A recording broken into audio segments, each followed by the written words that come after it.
ನಮಸ್ಕಾರ. ಇವತ್ತು ಬಾಯಲ್ಲಿ ಇಟ್ಟರೆ ಕರ್ಗೋ ಅಂತ ಬೆಂಡೆಕಾಯಿ ಹುಳಿನ ಮಾಡೋದು ಹೇಗೆ ನೋಡ್ಕೊಂಬರೋಣ ಬನ್ನಿ.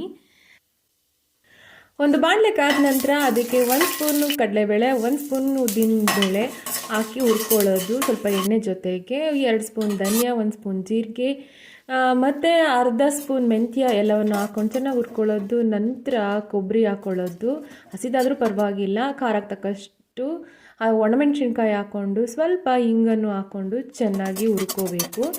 ಇದನ್ನು ತಣ್ಣಗಾದ್ಮೇಲೆ ನಂತರ ರುಬ್ಕೊಳ್ಳೋದು. ಈಗ ಅದೇ ಬಾಣಲೆಗೆ ಸ್ವಲ್ಪ ಎಣ್ಣೆ ಹಾಕ್ಕೊಂಡು ಸಾಸಿವೆ, ಈರುಳ್ಳಿ ಮತ್ತು ಕರಿಬೇವು ಸೇರಿಸ್ಕೊಂಡು ಬಾಡಿಸ್ಕೊಳ್ಳೋದು.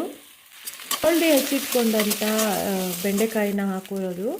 ಈ ಬೆಂಡೆಕಾಯಿನ ಸಪ್ರೇಟ್ ಏನು ಹುರ್ಕೊಂಡಿಲ್ಲ, ಒಟ್ಟಿಗೆ ಅದೇ ಸಾಂಬಾರು ಮಾಡೋ ಬಾಣಲೆಗೆ ಹಾಕೊಂಡು. ಇದು ಲೋಳೆ ಬಿಟ್ಕೊಳ್ಳುತ್ತೆ ಅನ್ನೋ ಭಯ ಬೇಡ. ಉರಿಬೇಕಾದ್ರೆ 1 ಸ್ಪೂನ್ ಉಪ್ಪು ಹಾಕಿ ಹುರ್ಕೊಂಡ್ರೆ ಸಾಕು.